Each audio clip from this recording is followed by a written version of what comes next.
Hello learners, this is Neha. Welcome back to our YouTube channel India's Learner. Friends, आज के video में हम पढ़ने वाले हैं class 8 social and political life से lesson 1, very interesting and important topic, the Indian constitution, भारतीय संविधान। जानेंगे आज की वीडियो में कॉन्स्टिट्यूशन क्या है, what is constitution and what are the roles of the constitution in a country. क्या भूमिका है या क्या जरूरत है संविधान की एक देश के लिए।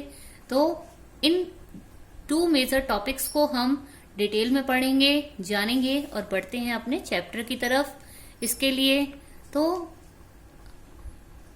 जो हमारे सबसे पहले बात करेंगे हम किसके बारे में, व्हाट इज कॉन्स्टिट्यूशन।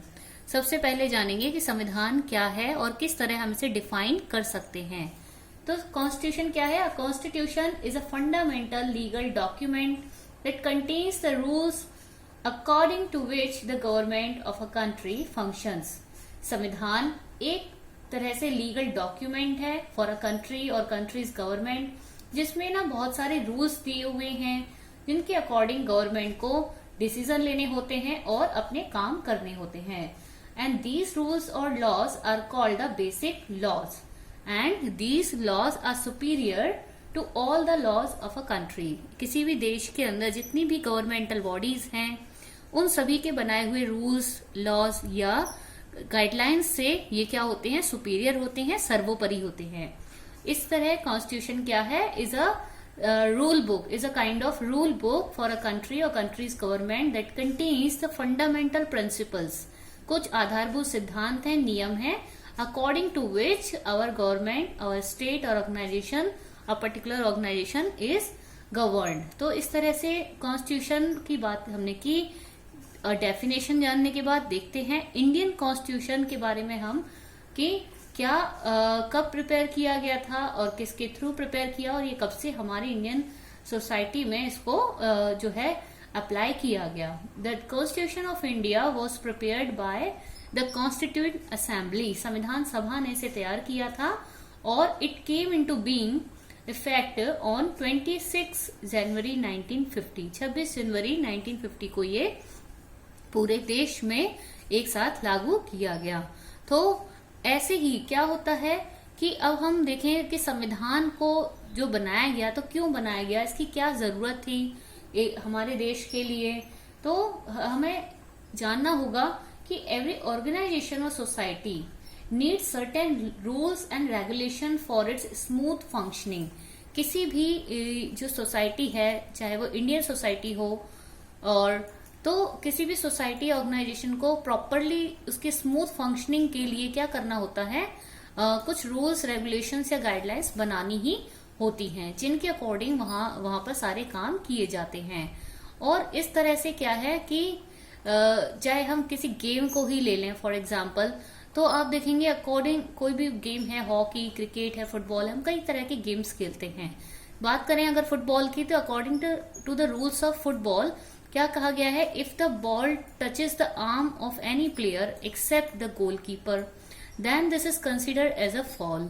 तो फुटबॉल जैसा कि नाम से पता चल रहा है पैरों से खेलने जाने वाला गेम है, तो किसी भी प्लेयर के ओनली एक्सेप्ट द गोलकीपर के अलावा किसी भी प्लेयर के हाथ से अगर टचेस करता है बॉल तो क्या हो जाता है, फाउल माना जाता है। इसी तरह हॉकी और क्रिकेट के भी कुछ अपने सर्टेन रूल्स होते हैं गेम के। अब ये रूल्स का रोल क्या है, these rules help define the game. यही रूल्स हैं जो किसी भी गेम को डिफाइन करते हैं और बताते हैं ये गेम किस तरह का है और साथ ही बाकी अदर गेम से इनको डिस्टिंग्विश या डिफरेंशिएट भी करते हैं। सेम ऐसे ही क्या होता है गेम की तरह, like these games a society also has constitutive rules that make it what it is and differentiate it from other kinds of societies.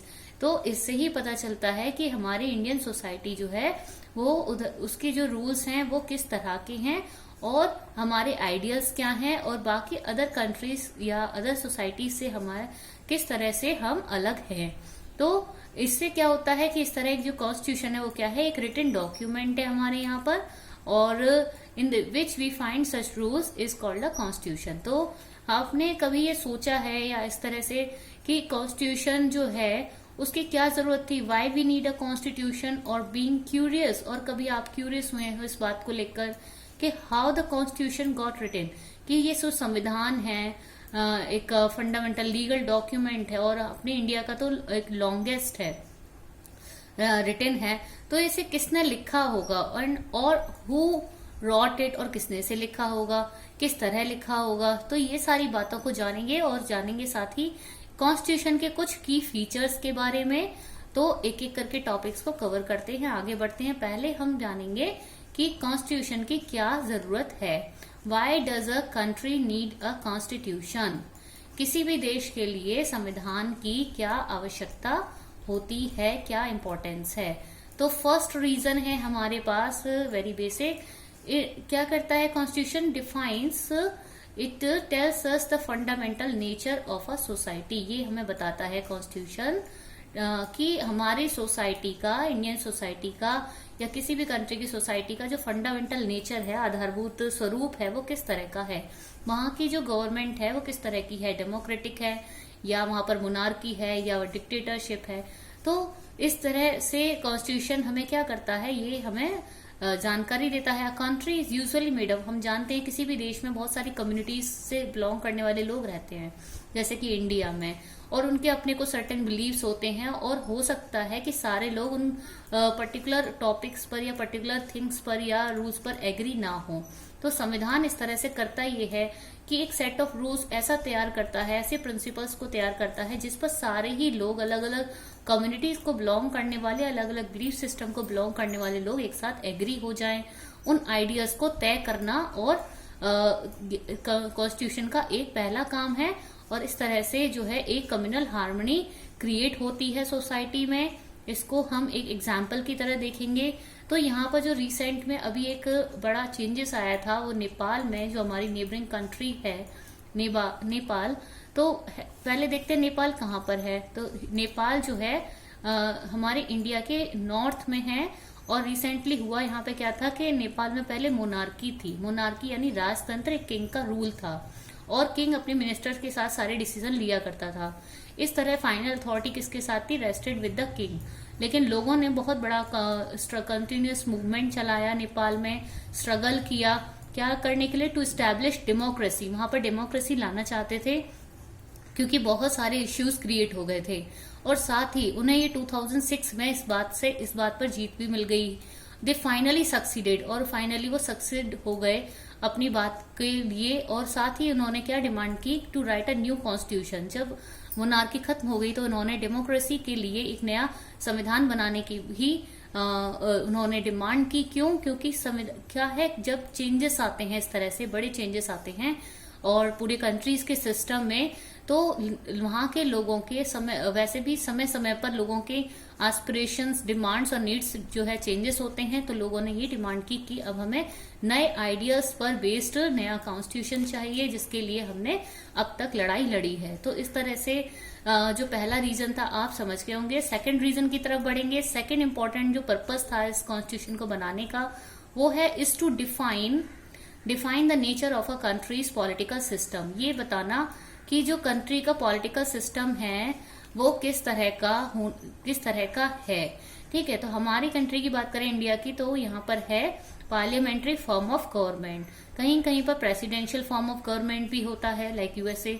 तो इस तरह से जो नेपाल था वहां पे क्या था, किंग्स का रूल था, आपने देखा था। तो सारी पावर भी थी, राइट्स भी किसके पास थे, ज्यादातर किंग के पास थे। लेकिन डेमोक्रेटिक फॉर्म में क्या होता है, डेमोक्रेटिक फॉर्म में यहाँ पर जो कुछ इंपॉर्टेंट गाइडलाइंस दी रहती हैं कॉन्स्टिट्यूशन के अकॉर्डिंग, उसके अकॉर्डिंग ही हमारे लीडर्स को डिसीजन लेने होते हैं। ठीक है, in a democracy we choose our leader, हम अपने लीडर चुनते हैं। साथ ही साथ ये भी देखना होता है कि कहीं ये लीडर्स जो है, कॉन्स्टिट्यूशन एक और इम्पोर्टेंट रोल प्ले करता है कि ये भी रूल्स और गाइडलाइंस तय करता है लीडर्स के लिए कि वो किस तरह से अपना डिसीजन लेंगे, कहीं वो अपनी अथॉरिटी का, पावर का मिसयूज ना करें। तो इसके लिए कुछ सेफगार्ड्स नियम भी बनाए गए हैं। ठीक है, तो इसको हम एक स्टोरी बोर्ड के थ्रू समझ लेते हैं। तो यहाँ पर एक क्लासरूम का सीन दिया हुआ है, देखेंगे क्या इंसिडेंट है। तो सुरेश है क्लास मॉनिटर यहाँ पर, तो ही इज अ बुली, किस तरह का नेचर है इसका, एक बुली ही नेचर है, धौंस जमाने वाला, धमकाने वाला, शरारती। His classmates are not too fond of him, उसके क्लासमेट्स भी उसे कुछ खास पसंद नहीं करते। मिसेस राव जो क्लास टीचर थी, उन्हें किसी अर्जेंट वर्क से बाहर जाना पड़ा और उन्होंने उसे माइंड करने के लिए बोल दिया class. She asked Suresh to mind the class. अब क्या होता है, Suresh start speaking on Anil. जाते ही सुरेश तंग करना शुरू करता है। सबसे पहले अनिल को खड़ा करता है, कहता है कि अनिल आज मैं आपकी जो है क्या करने वाला हूँ, रिपोर्ट करने वाला हूँ टीचर से। Today I am going to report you to Mrs Rao. Anil पूछता है कि मैंने किया ही क्या है। अब आप देखेंगे कि जो मिसेस राव है वो वापस आती हैं क्लास में, तो क्या कहती, सुरेश क्या कहता है मैम को, कंप्लेन करता है, ma'am while you were away, जब आप बाहर गए थे, Anil kept talking loudly, Anil जोर से बात कर रहा था, क्लास को डिस्टर्ब कर रहा था और वह किसी की बात सुन भी नहीं रहा था। तो यहाँ पर जो है मिसेस राव क्लास टीचर जो है वो क्या करती हैं, उसकी बात सुन करके अनिल को डांटना शुरू कर देती हैं और अनिल इस पर कहता है मैम से, आई डिडंट डू एनीथिंग, मैंने कुछ भी नहीं किया। मैम कहती हैं Anil you will have to stay back, आपको स्कूल के बाद स्टे बैक करना होगा आज, और साथ ही क्या लिखोगे आप, 100 टाइम्स ये लिखोगे, you will write that not disobey the class monitor, कि क्लास मॉनिटर को आप डिसोबे कभी नहीं करोगे। इस पर सुरेश जो है मनी मन बहुत खुश होता है, क्योंकि उसने क्या किया होता है, अपनी पावर का मिसयूज किया और उसने मिसगाइड कर दिया, मिसलीड कर दिया क्लास टीचर को। तो इस तरह से आप देख सकते हैं कि मिसयूज भी हो सकता है अथॉरिटी का, तो इनको भी चेक करना, उसके लिए भी प्रिंसिपल्स और सेफगार्ड्स हमारे कॉन्स्टिट्यूशन में दिए हुए हैं। In democratic societies the constitution often lays down rules that guard against the misuse of the authority. ठीक है, अब हम देखेंगे, आपने 7th में पढ़ा होगा चैप्टर, ओम प्रकाश वाल्मीकि जी का नाम सुना होगा, जो कि एक दलित राइटर थे, और वहां अपने इनके साथ हुए मिसबिहेवियर को, एक इनके पर्सनल एक्सपीरियंस को, उनकी जो ऑटोबायोग्राफी थी उसमें पढ़ा था। तो इस तरह से हमारी जो कॉन्स्टिट्यूशन है वो क्या नहीं करती है, दैट गारंटीज, ये गारंटी करती है लोगों को राइट टू इक्वालिटी के लिए और बहुत सारी फंडामेंटल राइट्स के लिए, जो ये कहते हैं कि no citizen can be discriminated against on grounds of religion, race, caste, gender and place of birth. इस तरह राइट टू इक्वालिटी के अलावा बहुत सारे फंडामेंटल राइट्स भी हमें दिए हुए हैं, ताकि हम इस तरह की मिस बिहेवियर से या लोगों के मिसयूज जब करते हैं पावर लीडर्स या अदर्स, तो हम उनसे बच सकते हैं। तो ऐसे ही कॉन्स्टिट्यूशन का जो थर्ड इम्पोर्टेंस है हमारे लिए, उसकी तरफ बढ़ेंगे। तो यहाँ पर आप देख सकते हैं थर्ड जो रीजन है कि why do we need a constitution, संविधान क्या रोल प्ले करता है। तो constitution plays in a democracy is to ensure that a dominant group doesn't use its power against other less powerful people और groups. तो ये भी एक संविधान का एक महत्वपूर्ण वर्क है, काम है, कि करता ये है कि यहाँ पर ये सुरक्षा प्रदान करता है, इंश्योर करता है कि कहीं डोमिनेंट ग्रुप जो है और प्रभावशाली ग्रुप जो है, यानी कि नंबर ऑफ पीपल जिस पर्टिकुलर ग्रुप के ज्यादा है सोसाइटी में, कहीं वो लोग अपनी पावर का यूज उन कम लेस पावरफुल लोगों पर या संख्या में कम लोगों पर ना करें। तो इसे एक स्टोरी बोर्ड के थ्रू हम समझ लेते हैं। यहाँ पर एक गेम का पीरियड होता है, क्लास में होने वाला है नेक्स्ट पीरियड में। तो यहाँ पर पहले ही यहाँ पर बॉयज डिसाइड कर लेते हैं कि वी विल प्ले क्रिकेट। लड़कियां कहती हैं let's play basketball today for a change. लड़कियां चाहती हैं कि आज हम बास्केटबॉल खेलें, क्योंकि रोज ही क्रिकेट ही खेलते हैं। इस पर जो बॉयज हैं वो कहते हैं ma'am will decide, ma'am decide कर लेंगी। टीचर आते हैं, गेम्स टीचर, और वो कहते हैं जिन लोगों को क्रिकेट खेलना है वो लोग हाथ खड़ा करें। इस पर बॉयज जीत जाते हैं। अब ऐसा क्यों? क्योंकि ऑब्वियसली क्या है, there are more boys in the class. अब क्लास में लड़के ज्यादा हैं, तो ऑब्वियसली किसको जीतना था, किसका टर्न था क्रिकेट ही खेलने का। तो इस तरह से लड़कियां आपस में बात करती हैं कि हमें तो इस तरह से हमारी बात तो कभी भी नहीं सुनी जाती है और हमें वही करना होता है जो बॉयज चाहते हैं, क्योंकि बॉयज क्या है, मेजोरिटी में हैं। मैम को कभी कभी ये भी सोच लेना चाहिए, should think of another way to make decision so that our wishes are also been heard. तो कहीं हमारी भी बातें कभी कभी मान लेनी चाहिए। हम संख्या में कम हैं, इसकी वजह से हमें अपॉर्चुनिटी नहीं मिल पाती है। तो ये सारी चीजें भी देखनी होती हैं और कॉन्स्टिट्यूशन यहीं पर इंश्योर करता है। किस तरह से देखेंगे, इस टाइप की जो अनहेल्दी सिचुएशंस हैं वो डेमोक्रेटिक सोसाइटीज में ऑफन कभी कभी हो जाया करती हैं। Where a majority can continuously enforce, जहां पर जो मेजोरिटी पीपल हैं या अपर कास्ट लोग हैं या संख्या में ज्यादा लोग हैं, वो कंटिन्यूसली क्या करते हैं, उन लेस पावरफुल लोगों को उनके अपने पर्सनल इंटरेस्ट को कभी फुलफिल नहीं होने देते। और इस तरह से क्या है, एक टायरनी क्रिएट होती है, अत्याचार होता है उन लोगों के पास जो माइनॉरिटीज में है। तो इसे इस तरह से कॉन्स्टिट्यूशन क्या करता है, precisely to prevent this tyranny, इस प्रिवेंट करता है इस टायरनी से, डोमिनेशन से of the majority of a minority. और इस तरह से हमने देखा कि ये थर्ड हमारा इंपॉर्टेंस था कॉन्स्टिट्यूशन का। और नेक्स्ट जो है वेरी इंपॉर्टेंट वो है हमारे लिए क्या, कि अब करता क्या है कॉन्स्टिट्यूशन कि to save us from ourself. इसका जो नेक्स्ट है हमारे लिए इंपॉर्टेंस वो है, बहुत ही सरप्राइज होंगे आपको, स्ट्रेंज लगेगा सुन के, to save us from ourself, कि हमें हमसे ही बचाना। तो हमारे रॉन्ग डिसीजन से हमें लेने से हमें किस तरह से रोक सकते हैं ये रूल्स रेगुलेशन, वो हम देख लेंगे इस स्टोरी बोर्ड के थ्रू। शबनम एक लड़की है जो कि यहाँ कंफ्यूज है किस बात को लेकर, उसे एक डिसीजन लेना है बहुत इंपॉर्टेंट। मन में यह सोचती है, I have 2 chapters left to revise for tomorrow's test, कल मेरा टेस्ट है, 2 चैप्टर मेरे बाकी हैं रिवीजन के लिए। It's time for my favourite TV programme, और टीवी पर मेरा फेवरेट प्रोग्राम आ रहा है। I am dying to watch it and but if I do that I would have no time to finish my revision. तो इससे क्या होगा, मेरे पास तो समय ही नहीं बचेगा रिवीजन के लिए अगर मैं टीवी देखने बैठ जाती हूँ। इस पर शबनम अपने पेरेंट्स के साथ डिस्कस करती है कि I want watch this TV programme but I have test tomorrow. अगर ऐसा हो सकता है क्या कि आप लोग भी आज टीवी ना देखें, I have an idea, what if no one watches the TV tonight, then I may not be tempted. तो इस तरह मुझे भी कोई परेशानी नहीं होगी। इस पर पेरेंट्स एग्री हो जाते हैं। नेक्स्ट डे क्या होता है कि जब वो एग्जाम दे रही होती है टेस्ट, तो वो देखती है कि जो लास्ट 2 चैप्टर उसने कल ही रिवाइज किए थे उसमें से बहुत सारे क्वेश्चंस आए हैं। It's a good thing that I did not watch the TV and there are so many questions from the last 2 chapters. तो इस तरह से आपने देखा कि वह अपने ही बारे में अपने अच्छे के लिए डिसीजन लेने के लिए जो है उसे मदद मिली। द कॉन्स्टिट्यूशन सेम ऐसे ही कॉन्स्टिट्यूशन क्या करता है, helps to protect us against certain decisions that we might take that could have an adverse effect on the larger principles that the country believes in।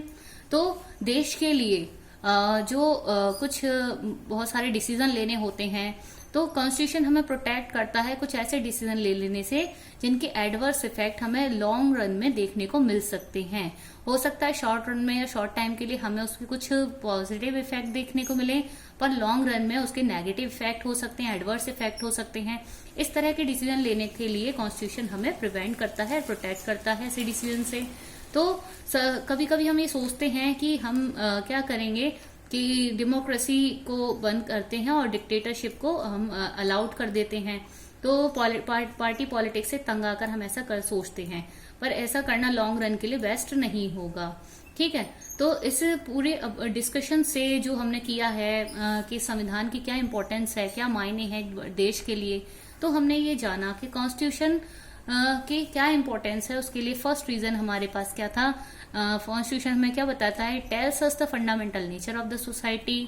Secondly, it also define the country's political system, and third, very important, it's also protect the minority groups from the domination of the majority in a society. Also, the fourth one is very important, to save us from ourselves, or to save us from the wrong decision that can be taken by ourselves. तो इस तरह से very important topic हमने discuss कर लिया है, and the next very important topic of the chapter we will discuss in the next part 2 of the video. Thank you for watching this video.